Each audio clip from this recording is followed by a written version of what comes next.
These long dog days of summer, I mean, we just made it through a heat wave. Mama was parched through this heat wave. I was hitting up Dunkin' every single day, and I will continue to probably for the rest of my days, but especially this summer. Dunkin' is helping everyone stay cool this summer with its lineup of refreshers. These drinks are packed with bold, fruity flavors and served ice cold. It's amazing. Dunkin' refreshers are the perfect afternoon pick-me-up. I like to start my morning with them personally, and then sometimes I go back for a second one because I'm just feeling crazy. They come in a variety of delicious flavors, including fan favorites mango pineapple and strawberry dragon fruit. And then for a limited time, there's black cherry and there's pink pineapple. I'm going to tell you something right now, and it's a bold claim, let me tell you, but I stand behind it. Pink pineapple will change your life. It is so good. It has me feeling like I'm sitting in a pool, resort side, just living, honey. It's so yummy. Try your favorite flavor with green tea, sparkling water, lemonade, or Dunkin's all-new limeade. I haven't tried the limeade yet, but I'm going to. Usually I get my drinks made with green tea and occasionally lemonade, but I do really like the green tea. Or if you don't want to build your own, try one of Dunkin's curated refreshers like the Cherry Lime Ricky or the Ultimate Pink Daydream. The Cherry Lime Ricky, scrumptious. I could drink like 3 of these a day. They're so freaking yummy. Head to Dunkin' today and find your favorite refresher. Dunkin' refreshers contain less than 1% fruit juice. Limited time offer. Chilling crime cases are mysterious, but finding coverage shouldn't be. With the State Farm Personal Price Plan, you have options and can personalize your plan to help create an affordable price so you can get back to cracking all of life's bigger cases. Talk to a State Farm agent today to learn how you can choose to bundle and save with the Personal Price Plan. Like a good neighbor, State Farm is there. Head to statefarm.com to get a quote. Prices are based on rating plans that vary by state. Coverage options are selected by the customer. Availability, amount of discounts and savings, and eligibility vary by state. Hey, it's Ryan Reynolds here from Mint Mobile. Now, I was looking for fun ways to tell you that Mint's offer of unlimited premium wireless for $15 a month is back. So I thought it would be fun if we made $15 bills. But it turns out that's very illegal. So there goes my big idea for the commercial. Give it a try at mintmobile.com/switch. Upfront payment of $45 for 3 months, $90 for 6 months, or $180 for 12-month plan required. $15 per month equivalent. Taxes and fees extra. Initial plan term only. Greater than 50 gigabytes may slow when network is busy. See terms. Hey, weirdos. My name happens to be Ash. And I was given the name Alaina. You were? I was. And this podcast was given the name Morbid. It was.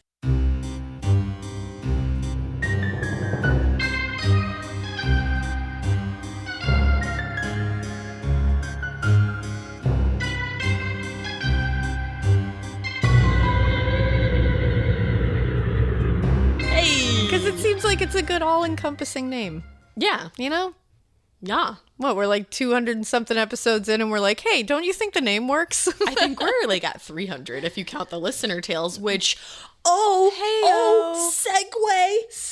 Look at that operated vehicle that Paul Blart drives through the mall. Exactly. It's a listener tales episode, guys. Can you tell? Can you tell? Because it's always when we're punchy. We're always feeling punchy, and we got some good ones today. We do. And you know what? I'm gonna go ahead and here you go. Hand it to you. Hand it to me. Because I feel like you picked a lot of these. I went back in the archives a little bit. Because it's hard because we get the new ones, and then those are the first ones we see. So we'll kind of pick from those a lot of the times. But I was like, no, we got to go back. Yeah, you got to go back. There's a million that we've missed that just, because they keep on coming, which we love. The archives are where it's at. So don't worry. If you haven't heard yours yet, it doesn't mean we're not going to use it. It's just that we haven't gotten it to it. We haven't gotten to it yet. But yeah. I promise you, we are trying, and we have about a zillion more listener tales episodes ready to go. Yeah, there's one in here from February 15th of last year. And in fact, that's the one that I'm going to read right now. Okay. It is called A Not So Good Neighbor Whose Dumbass Tried to Yeet Himself to His Death and the Mistake That Haunts Me to My Core. Amazing. That's quite a subject line. I love it. How I didn't see it before now, I don't know. So this says, you may use my first name and last initial as listed. It's longer than I anticipated. I give you full permission to edit and crop any ways you see fit in order to meet the allotted time and or eliminate any unnecessary details. Please pick my story, LOL. we are. We'll pick your story, but we'll never eliminate any We will unnecessary never. details because we think they're all necessary. No more brevity. Never. Hey, Ash and Alaina. My name is Whitney E. Hi, Whitney E. Hello, And I'm Whitney E. a lifetime. I'm a lifetime listener. I'm a longtime listener of the show. I'm practically obsessed. I've listened to countless Listener Tales episodes and always think, I really need to write in about my old neighbor. But I've never taken the time until now. Thank you for choosing to share my story. Buckle up, my down bitches. It's about to get real weird. I live in a small southern town, population 3,500. That's like no one. At 18, the day after high school graduation, I moved out on my own. Wow, Badass look alert. at you. I was so proud and excited for this move and found my newfound independence. I'm excited for you. I am too. My complex had multiple buildings. There were 8 apartments in each. On my side of the building, when facing it, I was placed in the bottom left apartment. There was a young couple with a newborn baby that I'd never seen before moving in, living directly to the right of me, and two couples, I almost said cousins. Two cousins upstairs. 2 cousins living upstairs. Nope, 2 couples living upstairs, both of which I'd sort of always known casually and seen around town. Hey, hi. Hey, what's up? Hey. Casual couple. Hey, good to see What's you. going on? I had only been there a few weeks, a month's top. A month. Why? You good? It's not my day to speak, guys. we It's go not on? my day to A speak. month's tops. A month tops. Hey. When late one evening, I had a knock at my door. I opened it to find an older lady, weak and frail, Oh, baby. who asked if I'd seen the young couple with the baby that day. I told her I had not, but would be glad to give them a message when I did.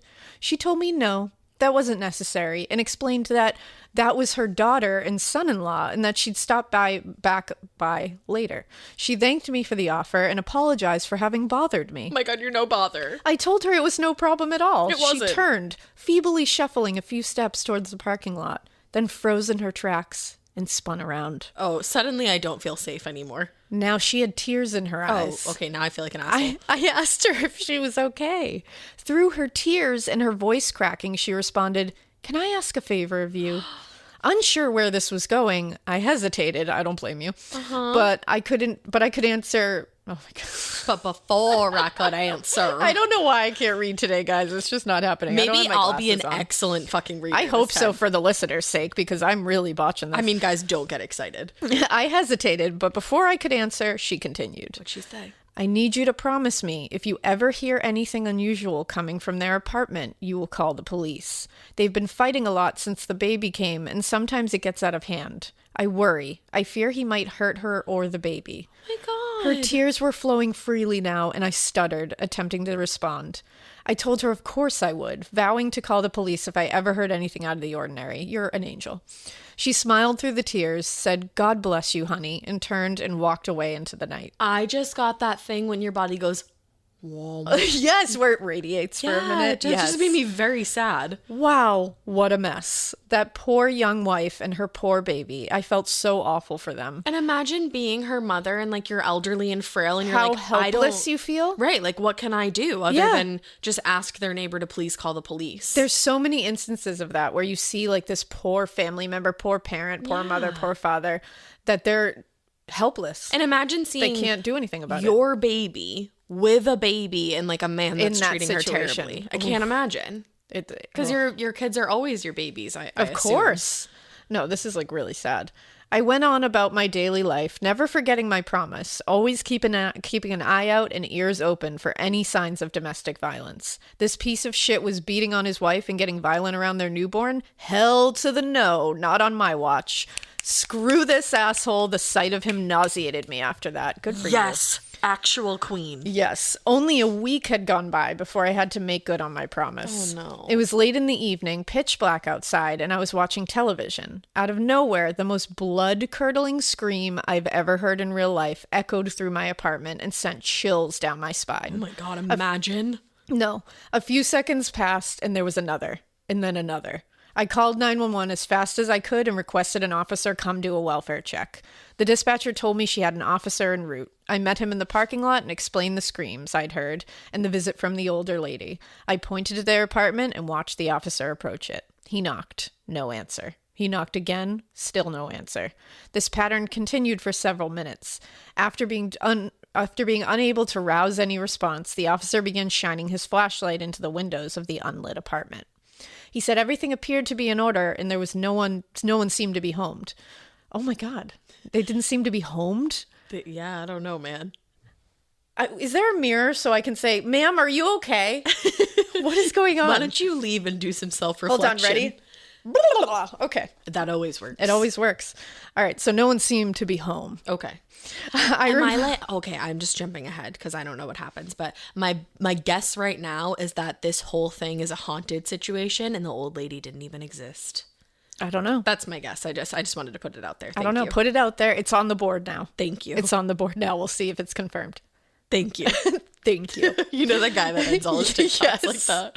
I reminded him of what the lady had said, of the history of violence, and he decided to question the other neighbors. Upstairs, one couple wasn't home, but the couple in the 4th apartment did answer the door. The officer asked if they'd heard any screams. They seemed surprised and stated they did not. Of course they didn't. They didn't share a wall with them like I did. Back in the parking lot, I pleaded with the officer, swearing the screams I heard were real and came from someone in complete terror and distress. He suggested it may have come from the television, but told me to call dispatch again if I hear anything else. I laid in bed that night, worrying about that young mother and her baby. Had he drove her away just before the cops arrived? Had he made her hide in the apartment while the officer knocked on the door? For hours I waited for the sound of any kind to come from the other side of the wall, but none ever came. A few days later, it was still fresh on my mind, and I came home from work to find my apartment door standing wide open. No, thank you. I thought, oh shit, he knows it was me that ratted him out. He must be trying to send me a message. I stood there frozen and breathless, trying to decide what to do, when the upstairs couple I had known the longest came walking up the sidewalk. The look on my face must have been a dead giveaway of the panic that consumed me. I explained I'd just come home and found the door wide open. I told them I'd call the police on the man next door a couple of nights ago, and he must have figured out it was me. The husband offered to walk through the apartment with me to make sure it was clear. His wife stood outside, keeping an eye out for the abusive neighbor. What a good neighbor. I know. What a good set of neighbors. After searching every inch of my apartment, we decided there was no one inside, and I couldn't immediately notice that anything was out of place. I then told them about the visit from the older lady, and asked them to also watch and listen for anything unusual. They were just as mortified as I had been and agreed. The man told me if I ever needed to come upstairs and get him to call or gave me his phone number. This brought me great comfort knowing I wasn't in the building with this crazy abuser all by myself, and that someone else was aware of what was going on now. I thanked him for going inside with me and for that offer to be there anytime I needed them. Just a few nights later, it happened again. The same blood-curdling scream ripped through my apartment, and I immediately called dispatch. The same officer responded and remembered the situation clearly. He immediately knocked on their door, and we were both surprised when the young man answered the door with a smile on his face. The officer informed him that there had been reports of a woman screaming, possibly within his apartment. He assured the officer no screams had come from his apartment, nor had he heard any. This liar, ugh. The officer asked if his wife was home. I stood behind the door wanting to hear the exchange, but also hoping I wasn't entirely visible from my position, cowering behind him. Almost instantaneously, the young mother appeared in the doorway next to her husband, baby in her arms. The officer asked if everything was all right and stated there's been reports of screams. She smiled at the officer and stated everything was fine and she had not heard anything either. She added the newborn had been fussy earlier and said maybe that's the screams people heard. Weird. Good surprises, free dessert. Bad surprises, hidden fees. That's why University of Phoenix's Tuition Guarantee locks in your tuition rate from start to finish of your program, so you can focus on the sweet stuff. Learn more at phoenix.edu. Every good detective needs a partner to support them on important cases. Think of a State Farm agent like your sidekick, there to help you along the way in your search for coverage. State Farm can help you choose the coverage you need, whether it's for your home, car, boat, or even RV. With so many options, it's nice knowing you have help finding what fits for you so you can get back to solving all of life's bigger cases. Go to statefarm.com or use the award-winning app to connect with a local agent and get a quote. Like a good neighbor, State Farm is there. This piece of shit had her so well groomed and brainwashed that you couldn't detect even the slightest hint of trouble. She was lying for and covering for this man. She was afraid. I was far too familiar with domestic violence, having lived through it my entire childhood. I'm sorry you went through that. Me too. And I understood the game. I was sickened at how good she was at this. How much practice had this poor woman had lying for, covering for, and defending this piece of garbage. He had complete control over her. It was another sleepless night. I knew the likelihood that she was being punished for screaming loud enough to draw attention, despite her picture-perfect performance to the officer. Soon after that, I discovered I was pregnant with a baby of my own. Congratulations. Yay. And moved out of the apartments to live with my boyfriend and prepare for our baby. Oh, I'm so excited for you. I never saw them again, but I thought about them from time to time, especially as I grew closer to being in her situation, a stressed new mom, and was thankful I didn't have to worry about the same troubles she did. Yeah. I'm glad you didn't. I hoped and prayed she found a way to get away from him and that her and the baby were safe somewhere. I love how empathetic you are. I know. Like, you sound like You're an amazing such, human. I was going to say, and I'm sure you're going to be like an amazing mother because Yeah. that's like some real, like, empathy is so important. It is. Finally, my due date came. I was induced, and way into the night, I gave birth to a beautiful, perfect baby boy. Oh my God, so cute. We were over the moon. Of course, this was before the pandemic, back when you were allowed to have visitors in the hospital. The next morning, I had several. Yay. At some point, one of the visitors asked us if we heard about the murder. Oh. My husband and I were both clueless and asked, "What murder?" They replied, "The murder in unnamed apartments." Apparently, the guy lost it and killed his wife. Oh, no. My heart sunk and my stomach jumped into my throat. He had killed her. Oh my God, he'd really done it. Word is, another tenant came out this morning and found the man naked, covered in blood, and unable to stand up. My heart pounded. Who? I demanded to know. They uttered the name, and I recognized it immediately. I had the sudden urge to vomit, and the room around me began to spin. My thoughts raced. I stared in disbelief. He had to be mistaken. That wasn't possible. Did he really just say, "Yes, he did"? My husband turned on the news, which confirmed it. Yes, a man had killed his wife in the apartment complex, but the name ringing through the hospital room was not that of the young, abusive man next door I'd been so worried about. What? The bloody, naked man found in the bushes, unable to stand, was in fact immobilized by 2 fractured ankles and a fractured vertebra. The result of a possible fall, later determined to be a jump from his 2nd-story balcony. Oh my God. To my absolute shock and horror, it was the man from upstairs. It was the man who I had always known from being around town. It was the man who had answered the door that first night I called the police and denied hearing any screams, though they'd actually came from his apartment. It was the man who so graciously offered to help me search my apartment for an intruder or damaged property. The man who'd broken in himself to send me that message, hoping it would scare me enough to shut me up. It was the man I'd confided in about the abuser next door, the man that I was comforted by, simply knowing he was close by if I needed him. It was the man I trusted. What the fuck? Blowing my brain apart. Are you What the fuck? He walked through her whole apartment. And he was the one who had done it. The chills have chills. And his wife chills. was the one standing outside guarding for this abuser that they were worried about. Which I'm like, so did she know? Like, that's so confusing. Because I'm sure she didn't want to say, like, it was me who was screaming all night. She would have gotten... So she must have been... No, of course So she not. was standing there knowing... that this was her. Yeah. And, like, what a twisted fucking thing to see her abusive husband do. Yeah. Just, like, walk in and comfort this girl who's scared of an abusive man who is him.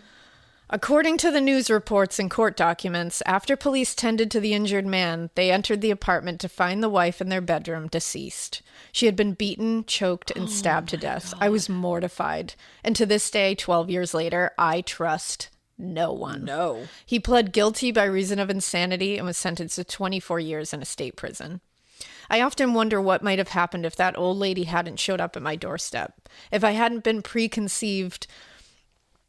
had preconceived ideas about the situation and continuously pointed police in the wrong direction, would they have investigated other apartments further, discovered the true source, and given the woman the opportunity she needed to get away from that man? Did I take those chances away from her?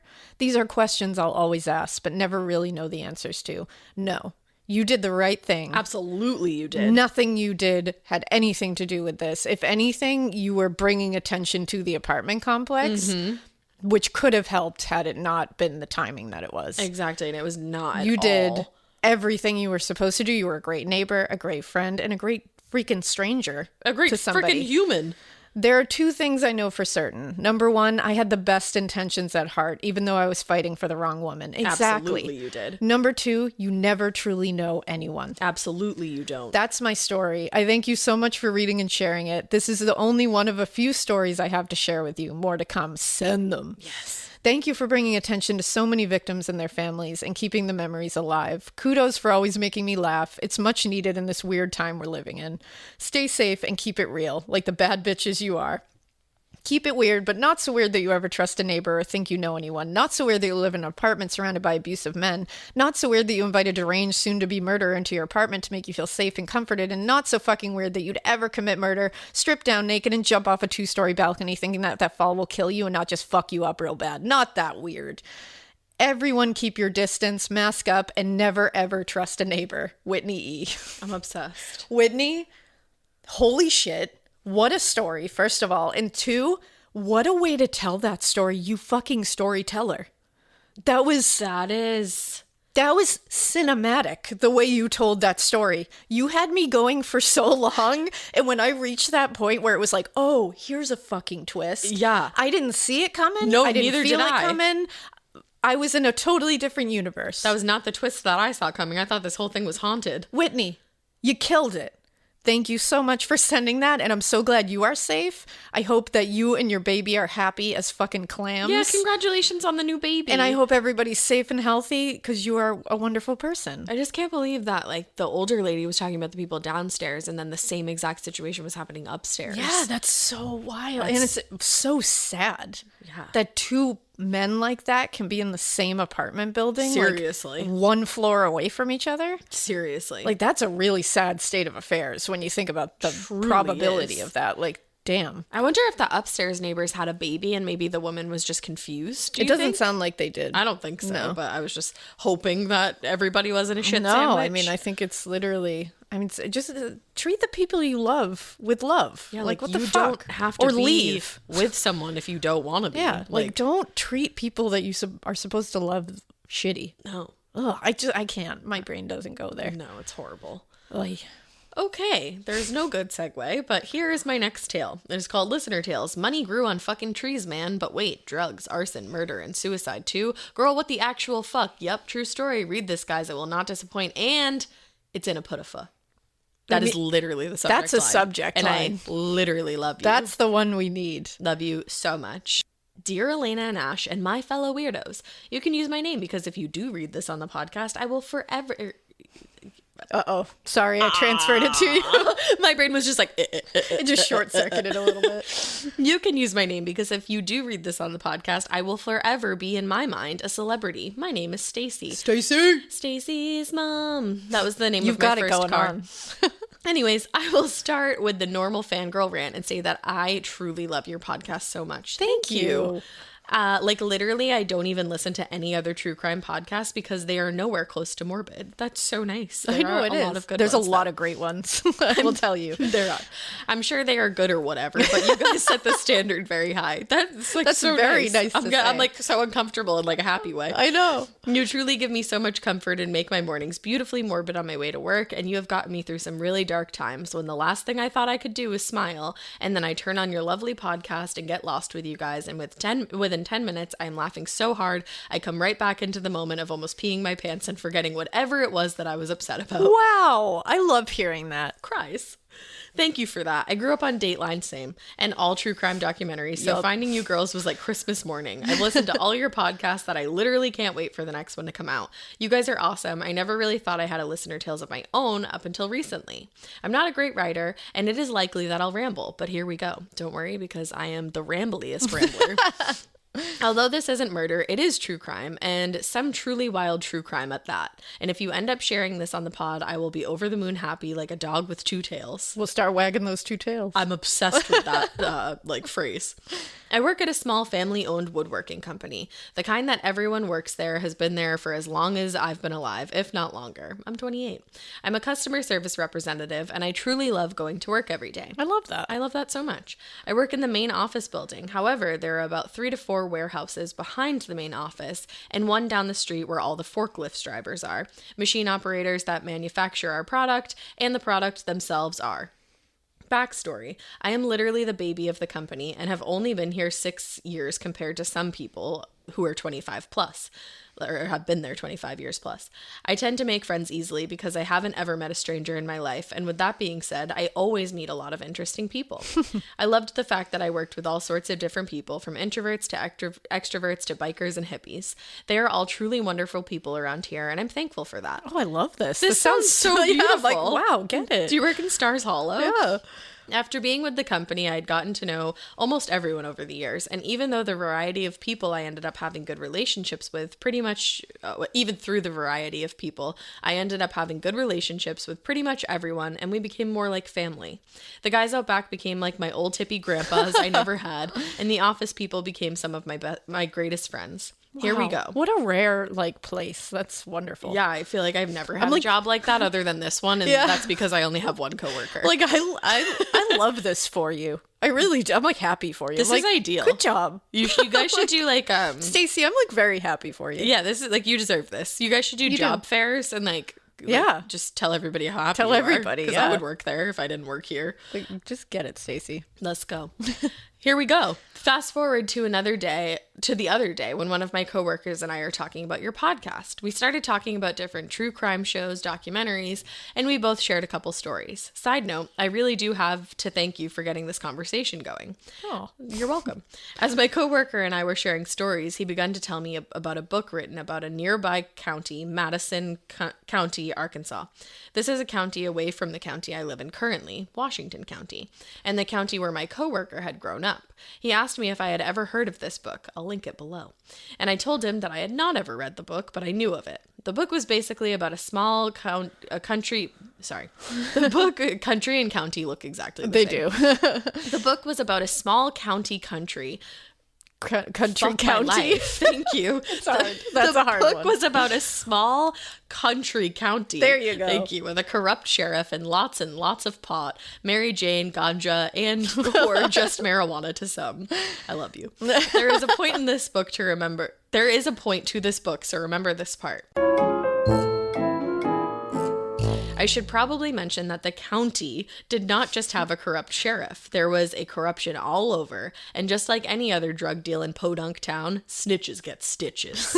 I had to say that like, I believe that's how the kids say it. But if you have no clue what I'm referring to, then it's if someone were to tell on someone else for illegal activity, and well, it would be handled one way or the other, if you know what I mean. I love you so much, Stacey. You're adorable. I want to be like wink, wink, you nudge, were just nudge. Both of us at the same time. Yes. That was amazing. It was great. Drawn in completely to this story already, because again, it's only a county over from where I live. My coworker goes on and says, well, one day there was a guy, one very unlucky guy, who decided to snitch and or tell on someone. I'm not sure the drama behind it, but I did learn that this unlucky fellow was taken into the woods and got... No. Oh. No. Oh. And got each one of his teeth. I have to hold on to my teeth when I say that, though. Fuck my life. Each one of his teeth pulled out one by one for snitching. Oh my fucking God. Yup, every single one. Dude lived too. Ah! I would not want to live to tell that tale. Oh. Fuck that. Oh my God. I hate it. Somebody press my life alert. Whew. Shook. I couldn't believe what I was hearing. That's morbid as fuck, I said. Sure and is. I couldn't even believe the guy had lived. Don't get me wrong, I did feel bad for the poor bastard, but he didn't die, so I guess that's a good way of looking at it, but that's neither here nor there. Oh my. Whew. I need to breathe for a second. Getting scared is one thing. Getting a thrill is, well, you want more of those in your life. The Genesis GV70 is built to thrill, baby. A thrilling yet elegant design always makes driving the GV70 an exciting adventure. Its powerful athletic stance screams performance and turns heads. Everybody's looking at you, girl, or boy, or whoever. Command the road and experience a class-leading standard 300 horsepower, oh my God, Plus, discover the different dynamic drive modes for all different terrains. Choose between the different terrain modes for whatever road conditions you may encounter. The Genesis GV70's award-winning technology and performance lets you drive with comfort and drive with confidence all at the same time. It's an exciting SUV with intuitive tech that can make your ride smooth even when the road isn't. And its blind spot cameras allow you to see what's next to you. It's like having eyes on the side of your head. That's pretty iconic. Its performance, by the way, is measured not only in power, but in how it makes you feel confident, sexy. The Genesis GV70. Learn more at genesis.com and feel the GV70. Okay, let's be honest. I feel like when we were all like really first starting our periods, we all had that moment where we bled through our jeans or something like that, and it always happened at school or at a sleepover somewhere really embarrassing. Periods always come with enough surprises, right? So nobody wants a pad that stinks. And honestly, women have been expected to just deal with that for way too long. That's why Kotex is changing the game with a completely redesigned lineup of pads and liners like Kotex BioCare.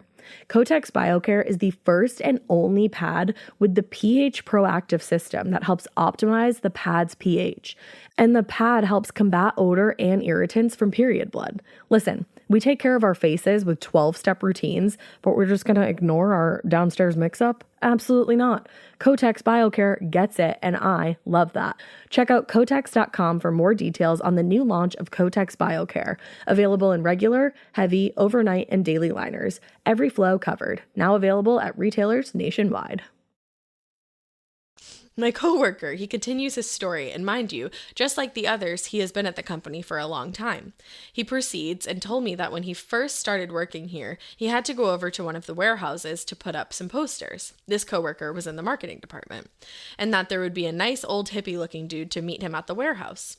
As he gets to the warehouse, he is greeted by the nice old hippie-looking dude, just as he's told. The two of them start talking and find out they're both from Madison County. They continue talking about where they lived and if they knew the same people, you know, small town kind of stuff.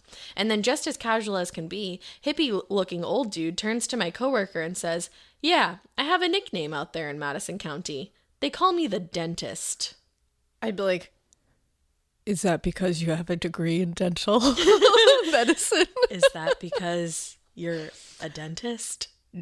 Are you a DMD, sir? Did you used to work at Aspen? A DDS, perhaps? Are you from Aspen? Please tell me you are. Help. Do you have a practice? I'm scared. Mom, can you pick me up?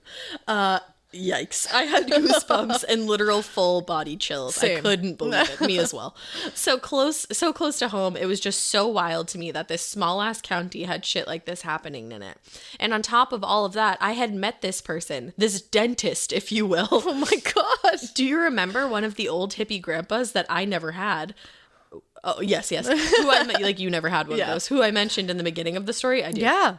I shit you not, one of my fake gramps, who I considered as family, was the old hippie dude my coworker had met on his first day, known as the dentist. Oh my God! This is fucked.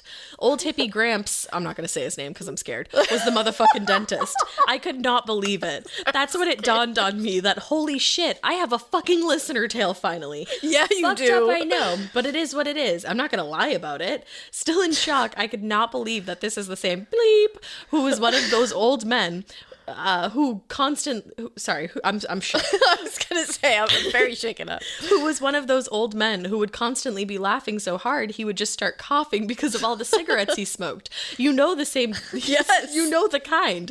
And the very same chill-ass bleep who was stoned most of the time and cracking jokes at any given moment. He needed a different kind of devil's lettuce because, like, I've never been on the devil's lettuce that made me want to remove a fellow man's teeth. He needed some different kind. The same guy who always reminded me of a mix between Willie Nelson and Jack Nicholson. Oh, it's too great a mix. I was going to say, I want to know him, but now I don't. What a combination. And who I smoke joints with at Christmas parties.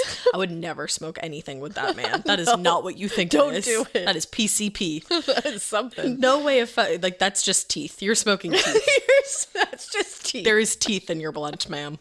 No way. No fucking way could it be. But it was. The same old fucking guy, aka Old Hippie Gramps, was the same damn guy who took people out to the woods and pulled their teeth out for snitching on him and is known as the dentist. I'm horrified. Turns out he went to prison for his dentist role, so I guess it's public record. Wowzers. All I can say is thank God I was nice to him. And honestly, dude served his time and turned out pretty all right. Funny as hell, if anything. Oh my God, what a way to look at it. I feel like you are like, the glass is just straight up full. Yeah, it's not so even half full. full. The glass full. is like pouring over. What a way to see the world. So how does the book play into all of this, you may ask? I was about to ask. It was. The book plays a huge role going into detail and in depth about the crimes that resonated in Madison County, along with the people who were associated with said crimes.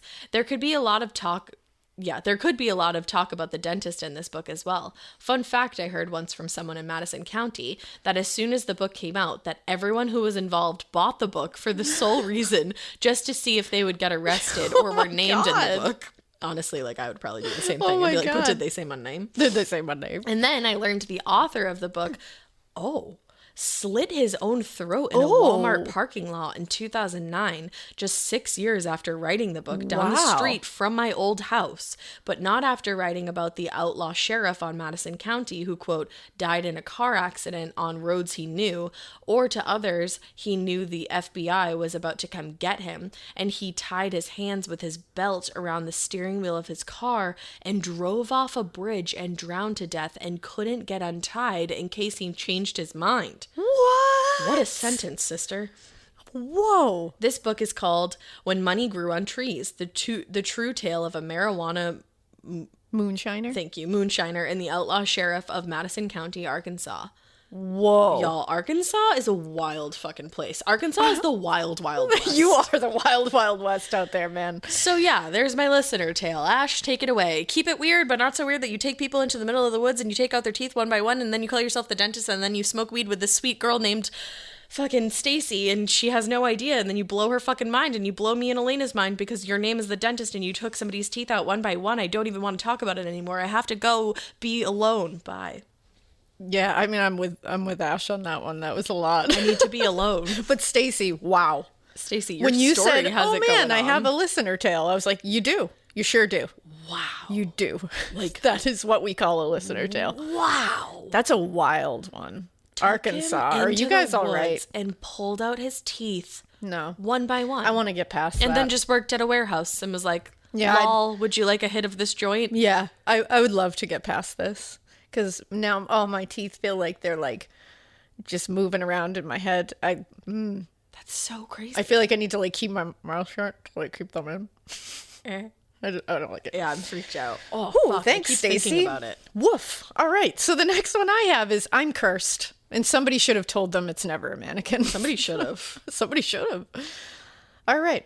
Hello, ladies. I'm sending this to you as a Canadian fan. Hey, Canada. Canada? We love Canadians over here. Canadians. Who found your podcast in February 2021. Hey, look at that.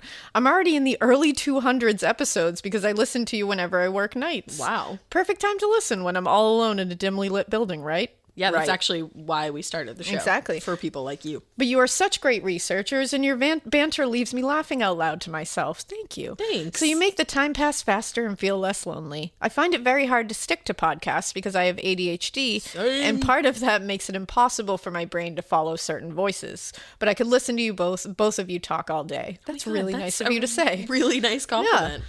To start this off, you can call me B. Hi, B. Cute. That's adorable. I have 2 tales for you, one spooky and one crimey. So I'll try to keep it to the point, but it's a mess up in this brain, so bear with me. You don't even understand how much that resonates. I feel you. I'm like, I'm thinking so many different things right now. There you go. As I said in my email subject, I'm cursed. I don't know how this came to me, but I've had it as long as I can remember. I'm real sorry about that. Yeah, it's a bummer. It started as a birthday curse. Every What? year, things would happen on my birthday, to the point where I stopped having parties around age 10 to instead just have one friend so things could be more go with the flow. Oh, I'm 10? sorry. That sucks. Things still happen. Pet deaths, cancer diagnosis, unexplained allergic reaction, injured to needing to go to the ER 3 times. You get the idea. I do, and I'm so Damn. sorry. But it honestly became so commonplace place, my whole family would just prepare themselves. Anywho, once I turned 30, I love your attitude about You're that. just like, well, fuck it. Anyhow, like, let's do this. Because what are you going to do? Yeah, once I turned 30, my birthday curse became a full-blown life curse. Oh, no. My life now is kind of like being in a constant state of treading water in cement shoes and occasionally having my head dunked under all the way. That makes me really sad. I'm not often piled with many things at once, but the stream is pretty constant. Man, if I could do anything, like, I want to, like, do have a happy day spell for you or something.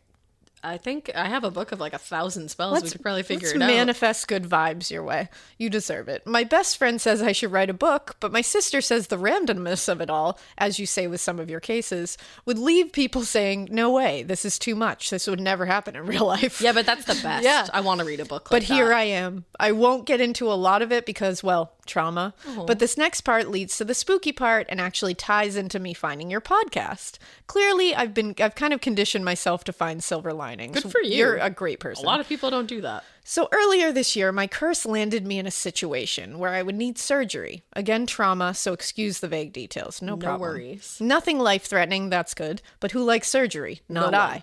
I left that day telling my kids I would see them by bedtime. I checked in, met the doctor, went under anesthetic for a quick procedure, only to wake up not in recovery, but at the nurses' station some 2 hours later, with nurses and 5 ambulance crew rushing around me. The doc came up to me, sat by my head and said, you and I just had an experience together. What? We barely began surgery when you began to bleed out. You lost 4.5 liters of your blood before I could get you to stop. Holy A person your size has about 5.5 liters. We only replaced 3.5 for safety reasons, and we are going to fly you to larger hospital for testing and hopefully to safely finish the procedure. Oh my God. I've been doing this for 17 years and have never had anything like this happen before. All I could think to reply was, well, you've never had the misfortune to operate on me. Oh my God, that's the fact that you had just lost 4.5 liters of blood and you're like, but you were just like, hey, you're an icon. Cut to the longest 8 days of my life. More unfortunate events, of course. Lots of tests with no explanation as to why this happened. A bad drug reaction, threat of losing an organ, an extra procedure, missing the heck out of my kids because they couldn't come visit because COVID. But you ladies were my entertainment. Oh, man. Holy shit, I'm so happy that we were. I'm so happy we were there. I could give you a hug if I could. Right? I had to be laying down with only 2 short walks a day since I was so anemic. You kept me sane. Eventually, the original procedure happened and I was able to go home for a long recovery. I'm so glad you got to go home. Me too. Because I can't imagine how it was leaving your kids for that long while going through all that. And then not having them be able to visit. Like leaving them anyways would be horrific. Like not sleeping in the same house. Yeah, but not having the option to even have them there. Oh, that must be like, my heart so for you. isolating. But that's not the end. Now, I've never been a person who believed in ghosts or spirits. I'm a very seeing is believing kind of person, and I've just never seen. But this true near-death experience has changed that. Not only am I now able to notice poltergeist activity at one of my work sites, super fun at night alone, but I now catch glimpses of my curse. What do I mean by that? I don't know. Well, you know when you see a dark shadow or figure out of the corner of your eye, but when you turn, it's gone? Yes. Like that, only it lingers long enough that I can get a longer peek. Ooh. It isn't really human form, more of how I would imagine an aura, but all black. You ever spray it with some sage? Yeah, then it is gone. I don't see it every day, but it's always there lurking like a vulture. What the fuck? It doesn't feel like something that can hurt me, not like a spirit or daemon, but just another reminder of what follows me. I haven't figured out how to shake it, the curse or the visual of it, but for now it's just another thing I'm learning to adapt to. So that's the tale. What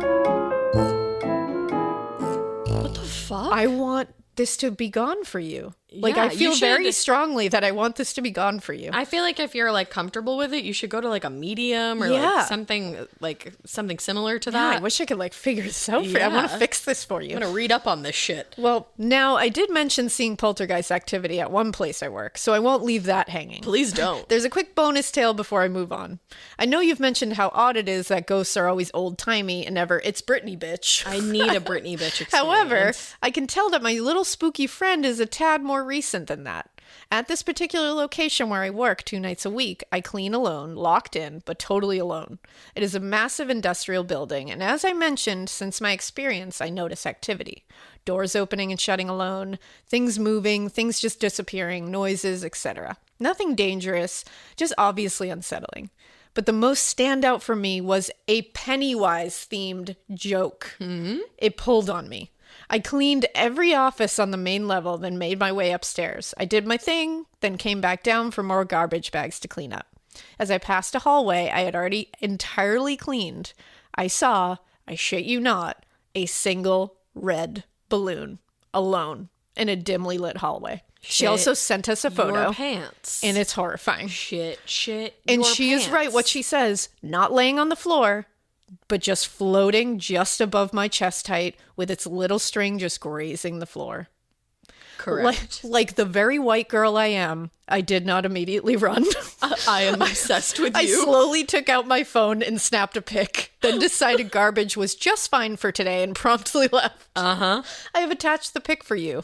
No idea where it came from, and it was not in the hallway before as I walked through there easily 3 to 4 times that night and went in every office in that hallway. There was no balloon. That's so fucking terrifying. So my little poltergeist friend dated himself to be at least from the 80s. Stephen King would be thrilled, I'm sure. He would. I still clean there because money, but I make myself known when I arrive, tell him to chill out, turn my headphones up to drown out the noises, do my thing and go home. Things still happen, but maybe because my life is such a raging dumpster fire, a tricky ghost is just like, okay, add it to the list, I guess. But I digress. This is turning out longer than I planned, and my crime tale is super short as it is still very new and ongoing. So my hometown of Sherbrooke, Quebec, first responders appear to be the Canadian version of the LAPD. Oh no. Or maybe worse. I don't recall hearing the LAPD or any first responders doing such things as this. Oh God. Man. Back in midsummer of this year, they responded to a call of a burnt mannequin near the woods. Fire and police responded and decided collectively that the mannequin would be disposed of in the police station dumpster. No. But as all true crime enthusiasts know, it is never a mannequin. But shouldn't the popo know that? A poor man later walked into the station to report his wife missing. After tracing her cell phone location, they found her car suspiciously close to where the mannequin was found earlier.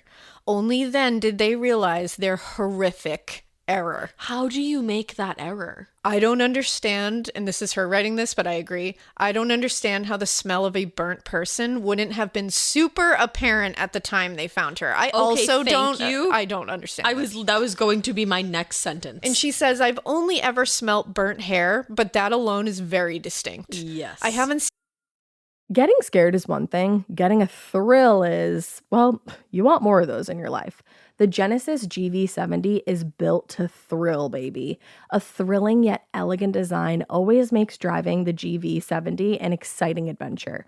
Its powerful athletic stance screams performance and turns heads. Everybody's looking at you, girl, or boy, or whoever. Command the road and experience a class-leading standard 300 horsepower. Oh my God. Plus, discover the different dynamic drive modes for all different terrains. Choose between the different terrain modes for whatever road conditions you may encounter. The Genesis GV70's award-winning technology and performance lets you drive with comfort and drive with confidence all at the same time. It's an exciting SUV with intuitive tech that can make your ride smooth even when the road isn't. And its blind spot cameras allow you to see what's next to you. It's like having eyes on the side of your head. That's pretty iconic. Its performance, by the way, is measured not only in power, but in how it makes you feel confident, sexy. The Genesis GV70. Learn more at genesis.com and feel the GV70.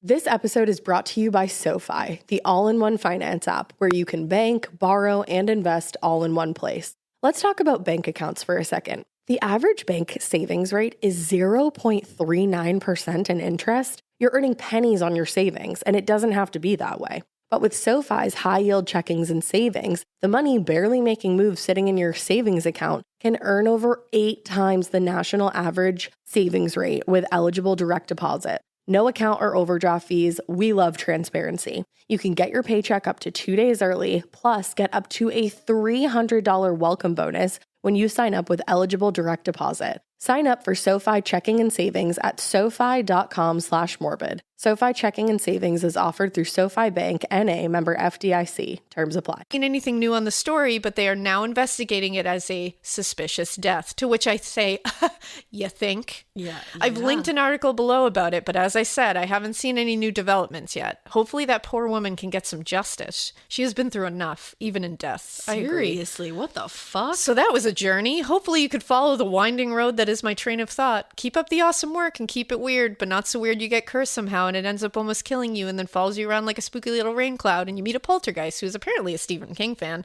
and definitely not so weird that you completely abandon all of your police fire training to such a degree that you put a body in a dumpster because it is never a mannequin. Bye! I don't want to say bye yet. That was so not fun, but... You're wonderful.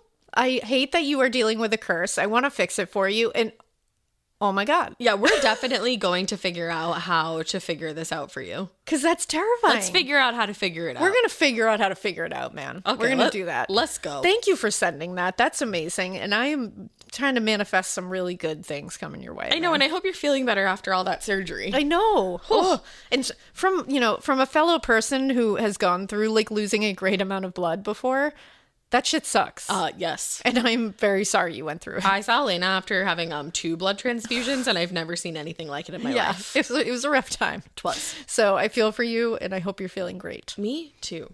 Okay. My next listener tale says, the lady down the plug hole in the ghost snob with fancy AF taste in pillows. I'm here. Starts off with subcunts. But it's fine because they're from England. Yes. And it would be fine anyway.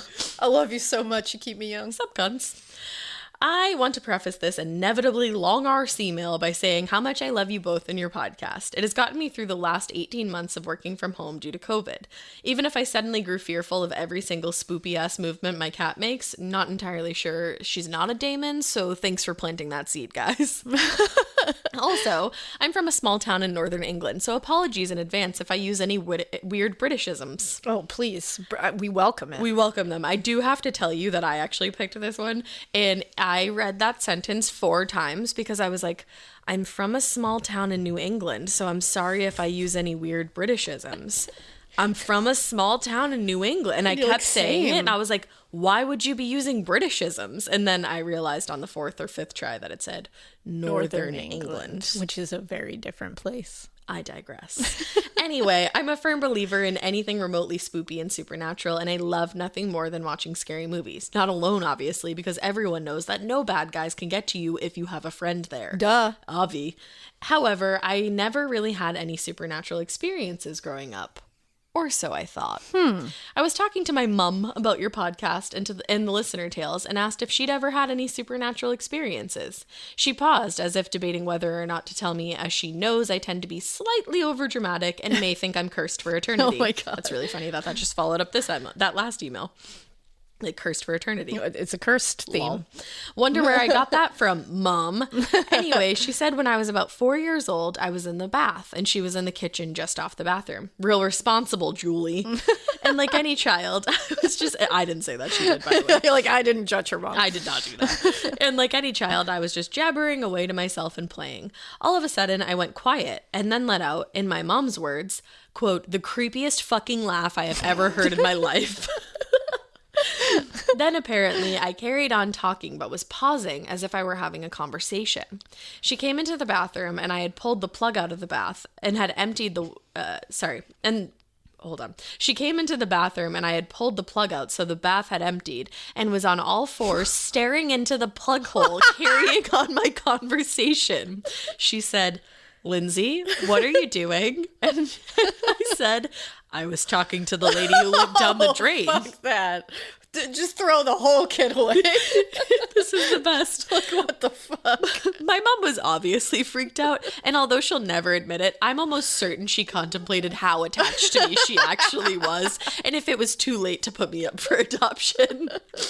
She told me to get out of the bath, and I said, no, I wanted to speak to the lady. She tried to pick me out of the bath, and that's when she heard a bang. What? Side note, we lived in a tiny 2-bedroom terraced house at the time with minimal storage space, so she stored the Hoover in the bathroom. I think that's the vacuum, right? Yeah. Again, great decision. You're like, I think that's a back. I was just asking. Hoover it. I don't know. Again, great decision to leave your child in the bathroom alone with electronic devices, Julie. Again, not me judging.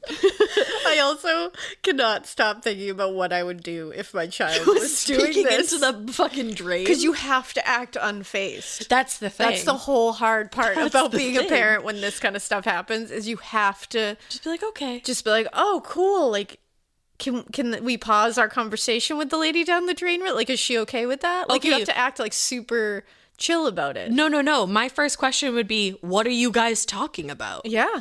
What are the happenings down the drain? I'd be like, well, like, since you and I are friends, can I be friends with the lady? Like, who's this lady down the drain? Can you tell me a little bit about Should her? we have tea? Yeah, like, just I just want to know your friends. Right. That's all. I'm Like, your mom. We can all be friends. Yeah. So yeah, she tried to pick me up out of the bath and heard a bang. She turned around and the cord for the Hoover started swinging rapidly. In her shock, she let go of me, so I was still in the bath and the cord stopped swinging. She tried to pick me up again and again. It started swinging. At this point, I got out of the bath myself, and it stopped. And as soon as we got to the door, my mom grabbed my arm, and we sat in the neighbor's house until my dad got home from work. her. I don't know what she was expecting my dad to do to the Hoover-wielding plug demon, but it stopped after that. Just to be safe, I was only allowed to take showers after that. It's so funny. The Hoover-wielding plug demon. The Hoover-wielding plug demon. Nothing else weird happened to me again until I was about 18. I was working a night shift at McDonald's. The store was closed and we had to stay until about 2 a.m. to clean. Me and my manager had taken a break to go outside for a cigarette. There was a small patio area which was closed off by glass panels. We were just talking and then my manager said to me, "What's he looking at?" I looked to where he was looking, and about 10 feet away, just on the other side of the glass panels, was a young guy dressed in jeans and a football top just staring at us. We were out there for about 5 minutes, and he never looked away. My manager shouted over to him and told him we were closed, but he just kept staring. We went back inside, my manager went to the office, and I was on the main floor cleaning. Every once in a while, I looked up and the weird guy was still there, looking at the same spot. After about 20 minutes of this, I went to the office to tell my manager that I was getting creeped the fuck out and told him to haul ass to get out there. He looked at the security cameras and said that he'd left now, so it should be fine. I said, "How long was he out there? It's freezing outside and he had no jacket." My manager looked back at the security cameras for the last few hours and, yeah, you guessed it. There was never anyone there. What the fuck? That would creep me the fuck out. Last story, I promise. When I was 18 and I thought I was brave as fuck, me and a bunch of my friends thought it would be an amazing idea to get a Ouija board. Guess what? It wasn't. I said that. I get it. And do it in the middle of an abandoned forest at midnight. Were you friends with Alaina? Amazing. There were probably about 20 of us who went, but only 5 of us were stupid enough to actually do it while the rest watched. We lit candles and placed them behind each of us. Be careful for forest fires. Yeah. We started asking basic questions as if nothing was happening. The planchette didn't move at all, but we kept going because we'd invited 20 people out here and needed to make it worthwhile. After a few minutes, the planchette did start moving, and one of my dickhead friends asked if we were going to die in the forest, and it said yes. But I'm not convinced it wasn't my arsehole friend Lee moving it. But anyways, all at once, the 16 pussy bystanders all took off running towards the cars. They obviously scared the bejesus out of us, so we said a quick goodbye to the board just in case Lee wasn't actually a total... just in case Lee wasn't actually a total cunt. And then we hauled ass back to the cars. Once we got there, we were like, what the fuck? Why did you all just run off? And they said that when we asked the question, are we going to die tonight? One by one, the candles behind us went out in a clockwise position. What? No, thank you. We all noped the fuck out of there, left the Ouija board in the forest because we did have some sense, and went home. I got home at about 2 a.m. and got into bed and decided to watch some TV for an hour to wind down. I get that. I started to feel sleepy, so I turned towards the lamp to turn it off. I wouldn't have even done that. Which was on the other side of my bed. Side note, I had duck feather pillows, comfortable as fuck, but make sounds when you put pressure on them. So anyway, as I turned to face the lamp ever so friggin' slowly, an imprint was made in my pillow. Stop. It was the shape of a head. I literally shit my pants, but also had some respect for my sleeping family members at 3 a.m. So I yeeted the fuck out of my room and sat downstairs with all the lights on until my parents got up for work at 7 a.m. I would have done the same exact thing. The next morning, I asked one of my brothers if we could switch rooms. Dick moved, but we weren't really that close. This is my favorite. We weren't really that close, and I had another brother, so I did what I had to do. She's like, I got one on backup. Iconic. We weren't that close, and I have another one. Like, that was the best part of this entire thing. She's like, fuck that brother. I have a spare brother, so it doesn't matter. Like, guys, don't worry. We'll sacrifice this one if we have to.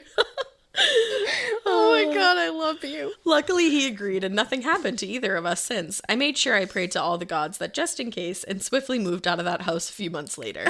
So yeah, there's my spoopy ass tales, and sorry for it being so long. Literally, don't be. Feel free to cut out whatever you need to. No.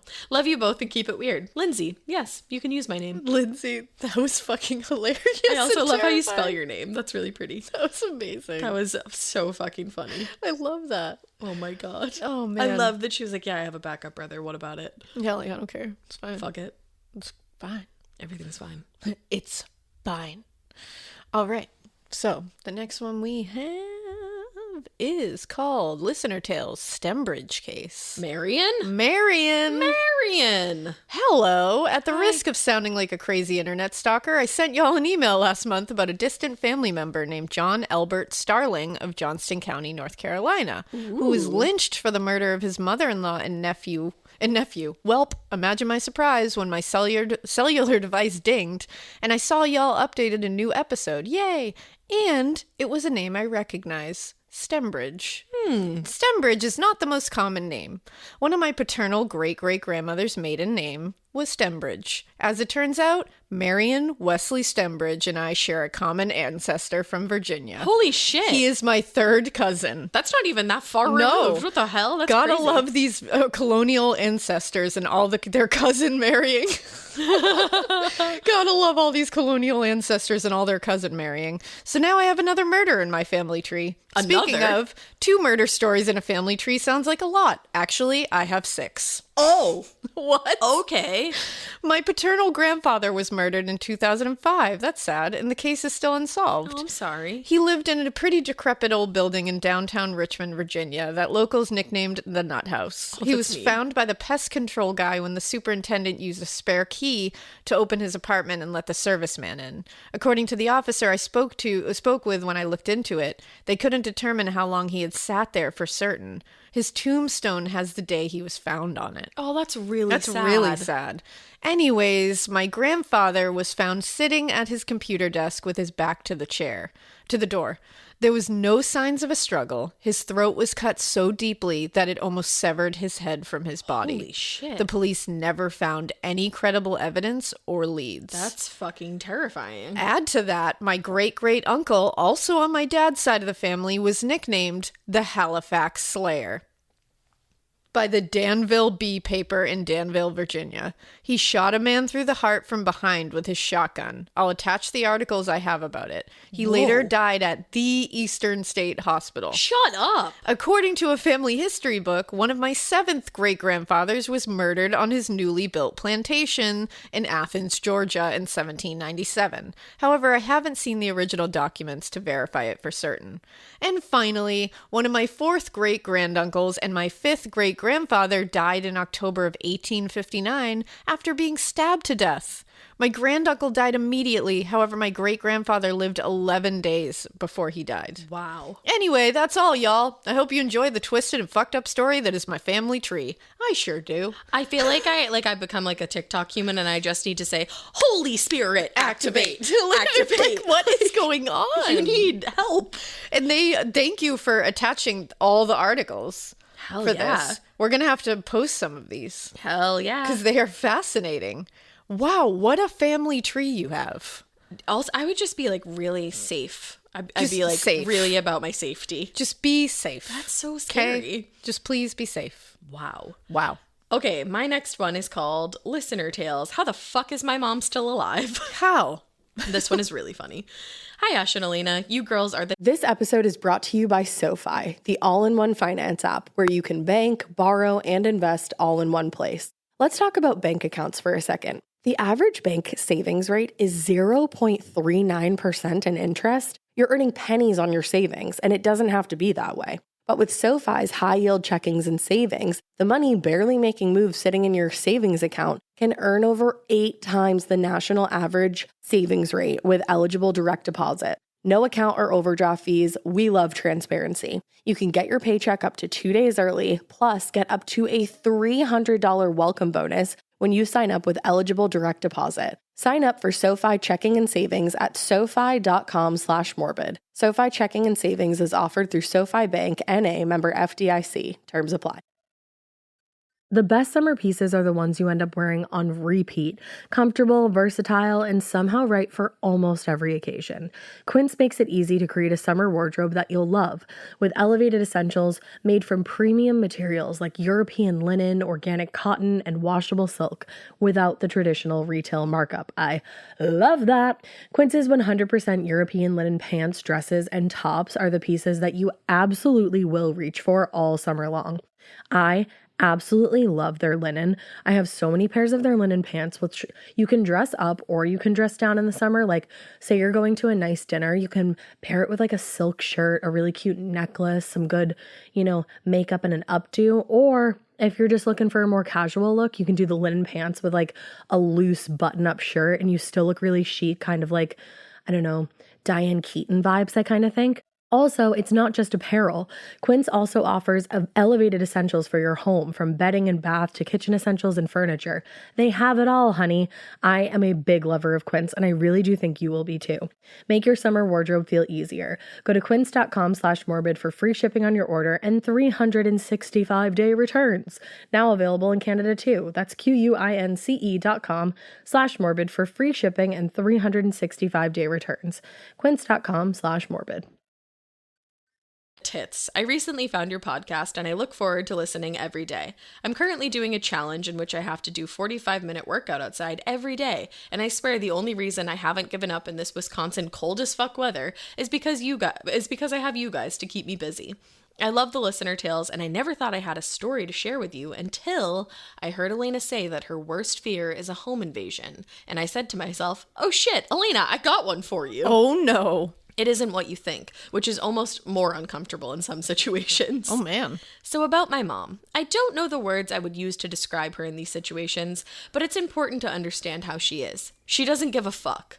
Not in the she's a badass way, but more like she's just going about her life and doesn't really worry or consider consequences. Oh, man. I wouldn't even consider her ditzy, but some of the things I'm like, Mom, what the fuck is actually happening in your head right now?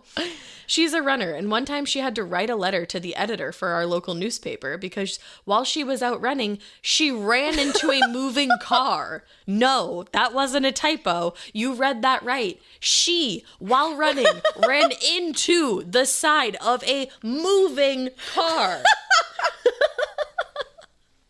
That's so fucking funny. What? I love it. She was fine. She was fine. She ran. It reminds me of the Gilmore Girls episode. Yes. When she's like, a deer hit my car. You had a deer with your car? No, a deer ran into the side of my car. Luckily, she rolled out of the way of the car and she wasn't hurt, but she had to apologize to the driver because she scared them shitless. Can you imagine? No. Somebody just runs, just like yeets themselves into your car? Thank God it ended well. Wow. Another time while we were roller skating down the street, I play roller derby and my mom got into it as well. Hell yeah. That's really fucking cool. We came to a busy 4-way stop. Now, my mom is still learning how to stop. She basically can't. But instead of slowing down way before we get to the intersection or even attempting to stop, she just keeps on going, hoping everyone will wait for her. I just see this mom in full like roller derby attire. She's just like, what? Just flying through like, what? And she's just like I don't know what to arms tell in you. the air, just like, what? Like, this is me. I follow behind with my head down like an embarrassed middle schooler, waving to all the cars, hoping they understand my apology, while I'm sure they're saying to themselves, oh my God, what is this old broad doing on 8 wheels? She's gonna die. Your mom sounds iconic. I hope she's not mad at you for expressing this to our listeners. This is amazing. Oh man, hold on. Gotta get it together. There are more instances like this, but here's the one where you are going to be yelling at her through your microphone. Oh, no. I was probably around 12 years old. It was summer in Wisconsin, and these assholes, my parents, don't believe in air conditioning. We've always kept the doors and windows open in the summer to hopefully get some fresh air. Yeah, I know it's for dead people. I was out this day running around with my neighborhood friends. When I got home around dinner time, my mom said to me, "Guess what happened to me today?" And she tells me. My mom was working in the basement. My dad was out that day running errands or whatever. Neither of my parents had conventional jobs when I was growing out, so they were always home or in and out. Where my mom was in the basement is directly under the front door, so you can easily hear someone come in or out. She said she heard my dad come into the house and walk around, but he never came downstairs to talk to her. After a while, she said it sounded like he was moving furniture around, and it was loud. So finally, she went upstairs to see what was going on. When she got upstairs, she saw a man standing in our living room that she didn't recognize. No.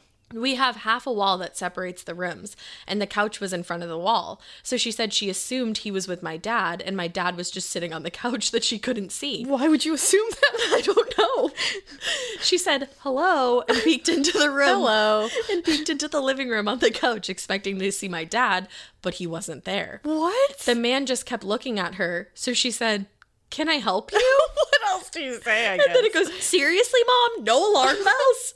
He replied with, "This is my house." To which she replied, "No, this is my house." Calm as a motherfucking cucumber, apparently. At this point, the man started looking around the house, kind of dazed and confused, like he wasn't recognizing his surroundings. My mom said he walked out the front door, and she watched him walk down the block a bit before finally calling the cops. What? But still, when she called the cops, she said, "It's not an emergency, but this man was in my house." I wonder if was he like older or was something... Well, you know, the cops came and eventually found the guy. He lived a few miles away and apparently had an epileptic seizure and was very confused. They got him home safe with his family, so that's good. That's good. It was definitely innocent, and we felt bad for this guy. But the fact that my mom's first reaction wasn't one of panic or alarm is a real issue for me. There's one more part of that made me quite uncomfortable, though. The next morning, after all this happened, as I was leaving my bedroom, I noticed a pair of glasses sitting on my dresser. They weren't any of ours. They had to be the man's glasses. I felt instantly gross, like my space had been invaded. Yeah. He was in my room. Not cool. My mom called the cops again to let them know, and those motherfuckers just gave her the guy's address, so she had to drop them off. What the fuck? Real nice police work, guys. Are you kidding me? I'd be like, no, I'd be like, no, you can come get them and bring them to him. Or I'd be like, I'll bring them to the station for you, but like, no. So my mom does lock the door now if she is in the basement. Sorry, I fucked that up. My mom does lock the door now if she is in the basement at all, but that could have been so much worse. I've always been more cautious than her, but since I've started listening to your podcast, I have to admit I'm more paranoid to the point that my husband has told me he might have to cut me off from all my true crime entertainment. We've all been there. Yeah, we have. But damn it, I refuse to be one of your stories from someone being kidnapped, especially since I would probably be listening to your podcast while it happened. LOL, that's fucked. It is. I'm always super aware of my surroundings, and I feel pretty confident that I could fuck someone up if they try me. Good for you, man. Yeah, right? Last thing. I worked as a phlebotomist for 7 years in a hospital in Milwaukee.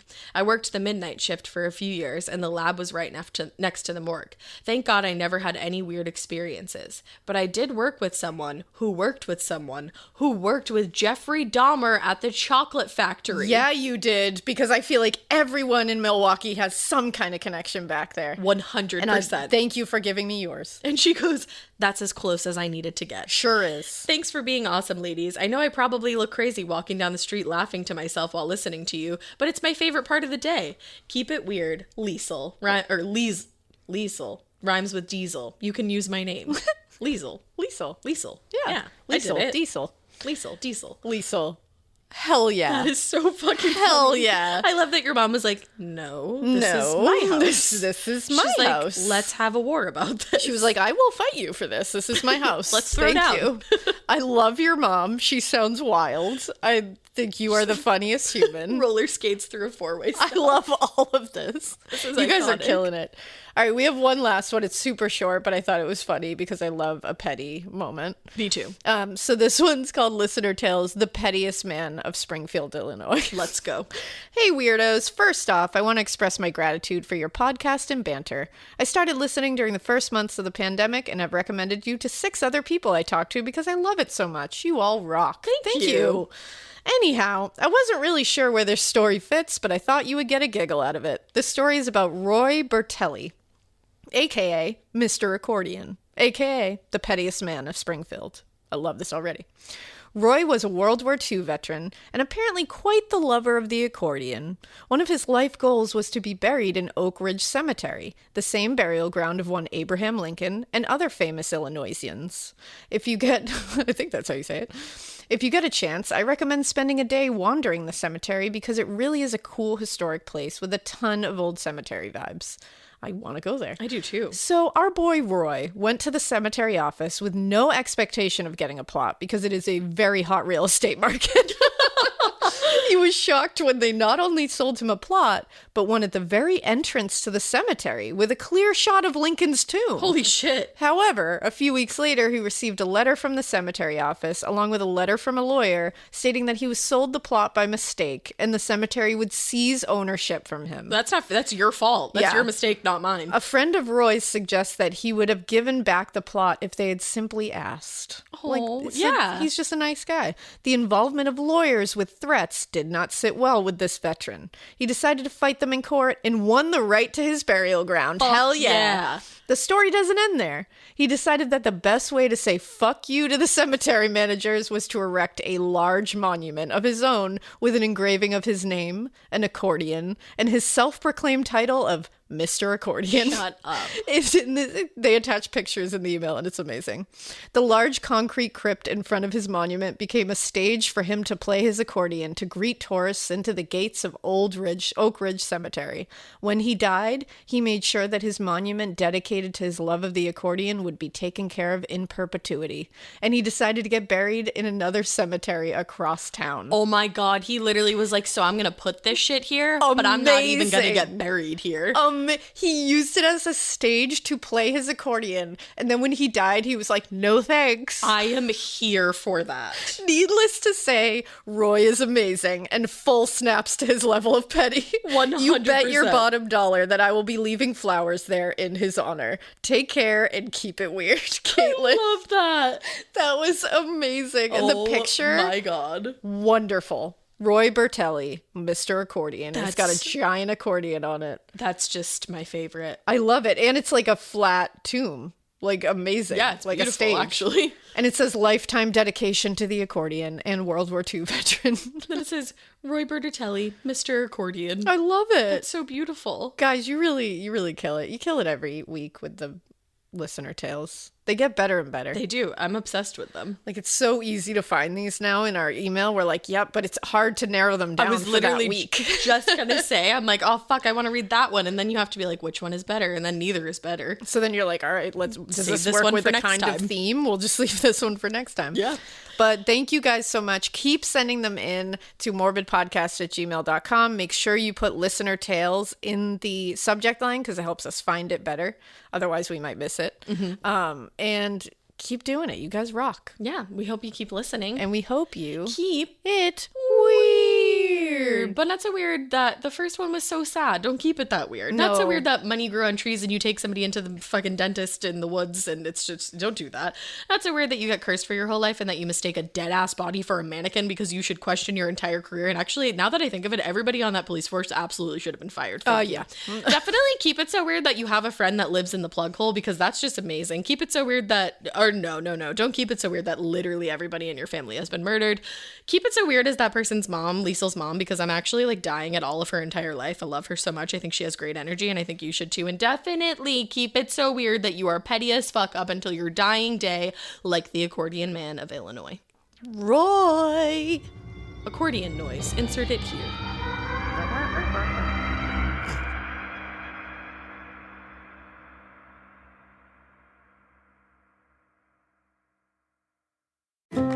Do you wish you could relive the most meaningful moments in your life? Like that legendary birthday celebration, your first wedding anniversary, or the day you got your diploma. You can't turn back time, but you can revisit those memories with a Hallmark card. When you give a Hallmark card, You give a reminder of the relationships, emotions, and moments that make up their big, meaningful, magical life. So make the moment last. Make it a Hallmark card. Shop at Hallmark.com or wherever Hallmark cards are sold.